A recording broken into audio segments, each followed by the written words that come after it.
Hello dear students, मैं second जो chapter हमने थ्योरी पूरी करी है उस पर आधारित न्यूमेरिकल्स डाल रहा हूँ, जो 3-4 वीडियो में मैं डालूँगा।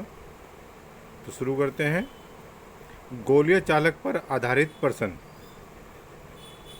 क्वेश्चन है पहला, फर्स्ट जो है, वायु में एक विलगित गोलीय चालक की धारिता 100 पिकोफैरेड है। ज्ञात करो चालक की त्रिज्या, चालक को कितना आवेश दिया जाए कि इसका विभव 10⁵ वोल्ट हो जाए। थर्ड है, वायु में इस चालक का अधिकतम संभव विभव क्या होगा। तो देखिए, ये विलगित गोलीय चालक दे रखा है जिसकी धारिता 100 पिकोफैरेड है, यानी कि हम लिख लेंगे विलगित गोलीय चालक की त्रिज्या कैपिटल आर मान लेंगे और धारिता कितनी होती है 4πε0 आर, और ये कितनी दे रखी है 100 फैरेड, 100 पिको फैरेड, यानी कि पिको का मतलब 10⁻⁻12 से मल्टीप्लाई कर देंगे। तो C = 4πε0 आर, और आर आ जाएगा C/4πε0। ठीक है, तो 1/4πε0 का जो वैल्यू होती है 9 × 10⁹, और ये 100 जो C आ जाएगा 100 × 10⁻12, मल्टीप्लाई करने के बाद ये हो जाएगा 9 × 10⁻1, अर्थात 0.9 मीटर या 90 सेंटीमीटर। अब सेकंड जो पार्ट है इसका वह है चालक पर आवेश Q = CV। C है 100 × 10⁻12 और V दे रखा हमें ऊपर दिया हुआ है 10⁵ वोल्ट। तो मल्टीप्लाई करने के बाद आ जाएगा 1 × 10⁻⁻5, क्योंकि ये -12 5 लेस कर देंगे, -7 7 में से 2 लेस कर देंगे तो -5 बचेगा, तो इसलिए -5 कूलाम।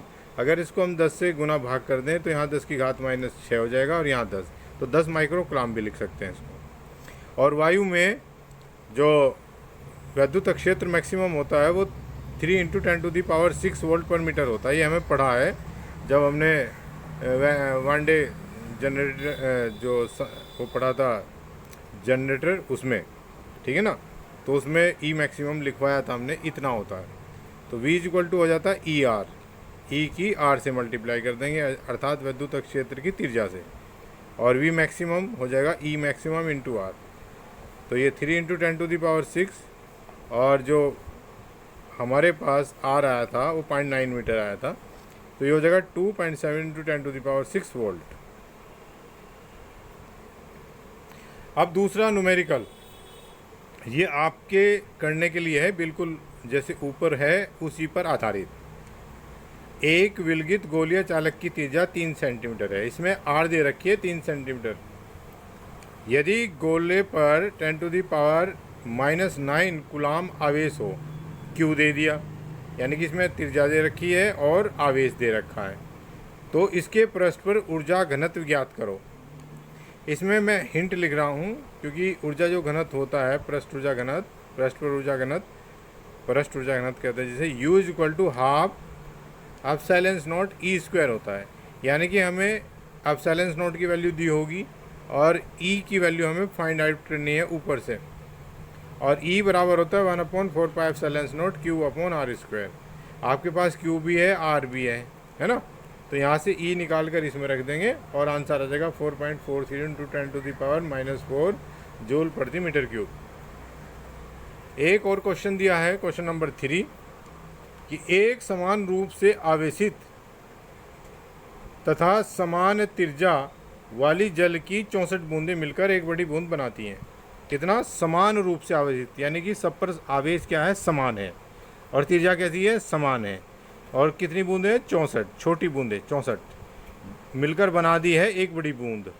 ठीक है, बड़ी बूंद के लिए त्रिज्या, यानी कि पहले तो हमें उसकी त्रिज्या ज्ञात करनी है, विभव, उस पर विभव कितना है, स्थितिज ऊर्जा के मान एक छोटी बूंद की तुलना में कितने होंगे, का मान एक छोटी जो बूंद है, यानी कि जिसको 64 बूंदें हैं जिनको मिलाकर बड़ी बूंद मिलाई गई है, उससे उसकी तुलना करनी है।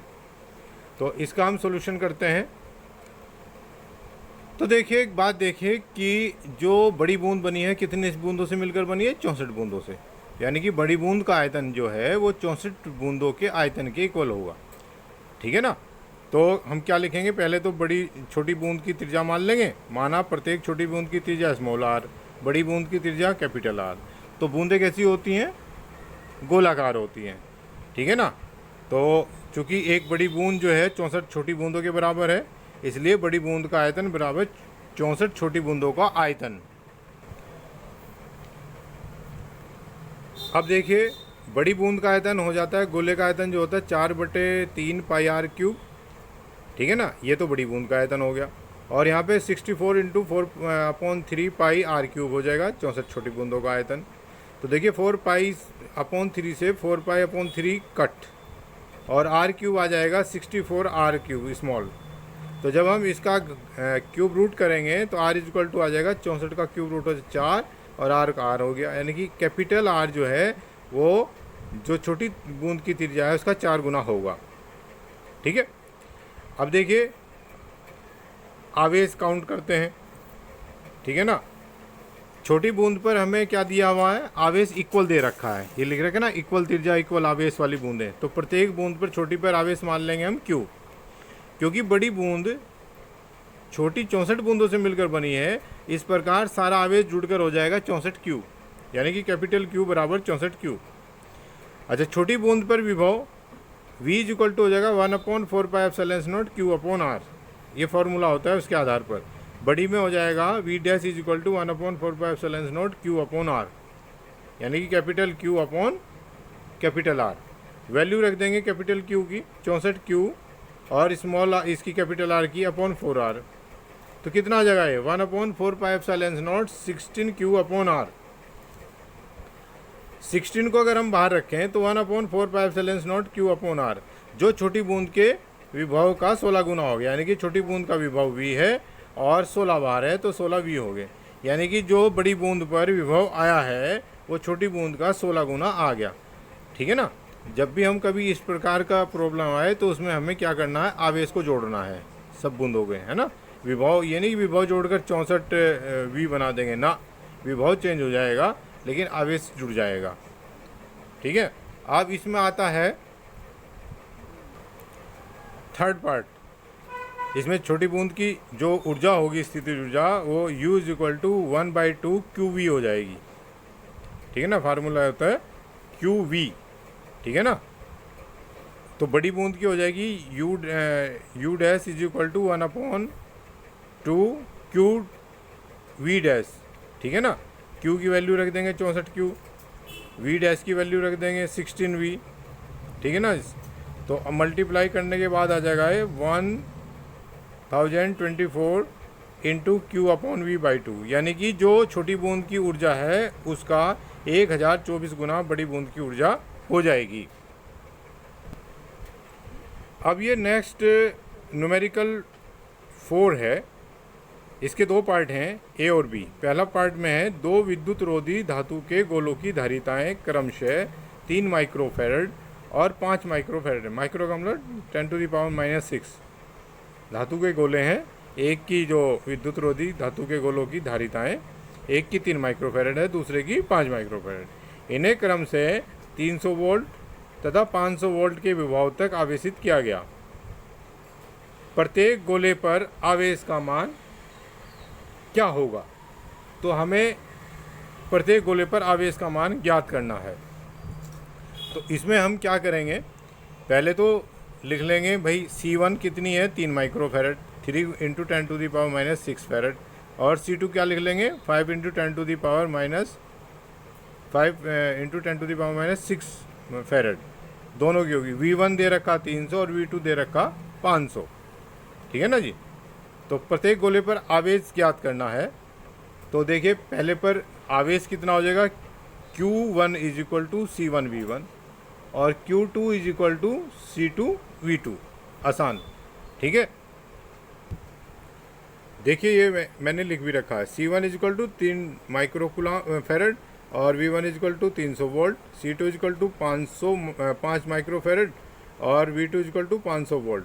Formula Q is equal to CB होता है, तो इसके आधार पर Q1 is equal to C1V1 यानी कि 900 माइक्रोकूलम आ जाएगा, और Q2 is equal to C2V2 यानी कि 2500 माइक्रोकूलम आ जाएगा, ठीक है।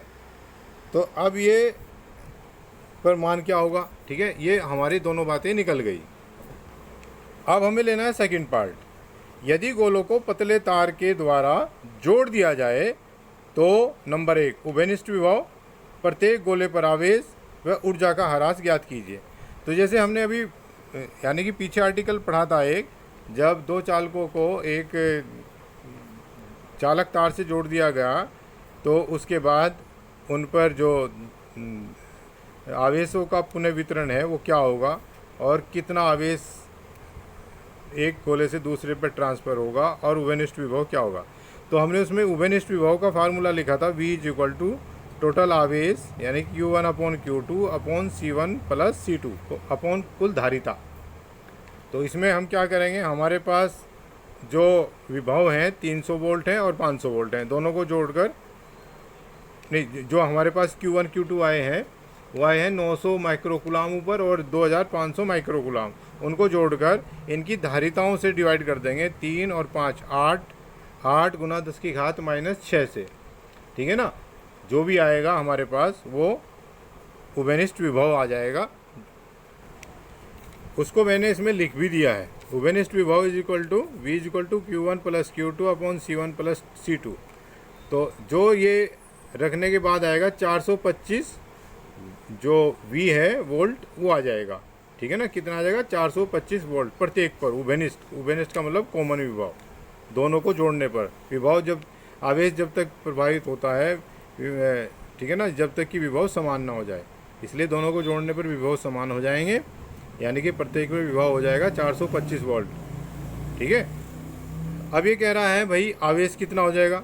अब देखिए विभव हो गया प्रत्येक पर V, लेकिन धारिता वही रहेगी, धारिता नहीं बदलती। धारिता का मतलब है उसमें यानी कि जैसे आयतन होता है ना, आयतन को हम धारिता कह सकते हैं, उसी प्रकार से आयतन परिवर्तित नहीं होगा। यानी कि Q1 dash is equal to C1V, C1 की वैल्यू रख देंगे। इसी प्रकार Q2 dash is equal to C2V, ठीक है ना। तो ये ऊपर वाला जो पहले उस पर गोले पर जो आवेश हो जाएगा वो 1275 माइक्रोकुलाम और दूसरे पर हो जाएगा 2125 माइक्रोकुलाम। अब निकालते हैं ऊर्जा। पहले पर ऊर्जा, ठीक है ना, कितनी हो जाएगी, U1 is equal to half C1 V1 square, और दूसरे पे शुरू में प्रारंभिक U2 is equal to half C2 V2 square, ठीक है ना जी। लेकिन जोड़ने के बाद अब ना तो V1 रहेगा ना V2 रहेगा, ये क्या हो जाएंगे, V दोनों पर V हो जाएंगे। तो यानी कि जोड़ने के बाद हो जाएगा U1 dash is equal to half C1 V square और U2 डैश हो जाएगा हाफ C2 V स्क्वायर। याद रखना, जोड़ने के बाद, यह तार को जोड़ने के बाद, तार को जोड़ने के बाद ऊर्जा, और यह जोड़ने से पहले। जोड़ने के बाद जो V1 हो जाएगा वो V2 के बराबर हो जाएगा, यानी कि V के बराबर हो जाएंगे, इसलिए रखा। तो UI हो गया, दोनों को इनको जोड़ देंगे, U1 प्लस U2, और UF हो जाएगा U1 dash plus U2 dash. अब परिवर्तन कितना हुआ, UI में से UF घटा देंगे, दोनों की वैल्यू निकाल कर घटा देंगे, तो ये आ जाएगा 37.5 गुना 10 की घात -3 जूल। तो ये आपको हिंट दे दिया है। अब इसको क्वेश्चन नंबर 4 को आप कर सकते हैं। अब आपको 2 क्वेश्चन दिए जा रहे हैं प्रैक्टिस के लिए, क्योंकि ये शुरू का जो गोलीय संधारित्र का जो निकालना है ये इतना मुश्किल नहीं है। आपको मैंने इसके फार्मूले भी बता दिए हैं कैसे निकालना है। तो ये 2 प्रैक्टिस क्वेश्चन और आप निकालेंगे, जिसमें मैंने आवश्यक समझा उसमें हिंट भी दे रखा है। तो क्वेश्चन नंबर 5 है, धातु के 2 आवेशित गोलों के व्यास क्रम से 30 सेंटीमीटर व 20 सेंटीमीटर हैं। प्रत्येक गोले पर 150 माइक्रोकुलाम का धनावेश है। यानी कि व्यास दे रखे तो त्रिज्या निकाल सकते हैं। R1 है 15 सेंटीमीटर और R2 है 10 सेंटीमीटर, और प्रत्येक गोले पर आवेश इस बार बराबर है, प्रत्येक पर कितना है, 150 माइक्रोकुलाम का धनावेश है। किसी चालक द्वारा दोनों गोलों को जोड़ दिया जाता है। गणना करो जोड़ने के बाद उभयनिष्ठ विभव। क्या फार्मूला है, वही V इज इक्वल टू कुल आवेश बटे कुल धारिता लगा देंगे और आंसर आ जाएगा। जोड़ने के बाद प्रत्येक गोले पर आवेश कितना हो जाएगा, Q1 dash is equal to C1V और Q2 dash is equal to C2V, ठीक है ना। हस्तांतरित आवेश की मात्रा, तो Q1 डैश में से Q1 घटा देंगे तो हमारे पास आवेश की मात्रा हो जाएगी कि इसमें delta Q is equal to, चाहे तो Q1 में से Q1 डैश घटा दीजिए, ठीक है, Q1 में से Q1 डैश घटा दीजिए, या इसमें से एक घटा दीजिए, जो बड़ा होगा उसमें से छोटा घटा दीजिए, इतनी हस्तांतरित आवेश की मात्रा आ जाएगी। दूसरा है क्वेश्चन नंबर 6, ये भी आपको स्वयं करना है। R तथा 2R त्रिज्याओं वाले गोले धातु के दो युक्त ठोस गोले इस प्रकार आवेशित किए गए, यानी कि एक की त्रिज्या R है, दूसरे की 2R है, डबल है इससे, कि दोनों आवेश घनत्व समान है, दोनों पर आवेश घनत्व समान है। सिग्मा इक्वल टू क्या होता है, Q अपॉन A, यानी कि एरिया से डिवाइड कर देंगे। गोले परस्पर बहुत दूरी पर रखे हैं। जब इन्हें धातु के एक पतले तार द्वारा जोड़ दिया जाता है तो बड़े गोले पर नए आवेश घनत्व का मान होगा। यानी कि सबसे पहले हमें क्या ज्ञात करना पड़ेगा, आवेश ज्ञात करना पड़ेगा, तब आवेश घनत्व निकाल सकते हैं। तो उसी प्रकार से करना है हमें। जोड़ने से पहले आवेश घनत्व क्या है, सिग्मा है Q अपॉन A, यानी कि A जो है दोनों का अलग अलग होगा, एक का क्योंकि त्रिज्या R है, दूसरे की 2R है, तो इसलिए Q की वैल्यू जो है सिग्मा के पदों में निकाल लेंगे, ठीक है ना। जैसे हमने निकाला Q1 तो आ जाएगा सिग्मा A1 और Q2 सिग्मा A2। इसी प्रकार धारिता C1 और C2 आ जाएंगे। 4 पाई एप्सिलॉन नॉट R1 और 4 पाई एप्सिलॉन नॉट R2। तो इस प्रकार हम पे Q1 और Q2 तो आ गए और धारिताएँ भी आ गई। अब हम इन्हें जोड़ देंगे। जोड़ने पर वेनिष्ठ विभव निकालेंगे, V इज इक्वल टू कुल आवेश बटे कुल धारिता, ठीक है। फिर हम निकालेंगे Q1 डैश, तो यहाँ पे कितना आ जाएगा, यह आ जाएगा C1V, है ना। तो यहाँ पे V की वैल्यू और C1 की वैल्यू रखकर Q1 डैश निकालेंगे, ठीक है। तो Q1 डैश आ जाएगा, इसके बाद आ जाएगा सिग्मा, ठीक है ना, सिग्मा डैश, तो Q1 डैश अपॉन A1, जो ऐसे निकालेंगे तो आ जाएगा हमारा। ऐसे ही Q2 सिग्मा ये सिग्मा 1 डैश हो गया, सिग्मा 2 डैश निकालेंगे, ठीक है।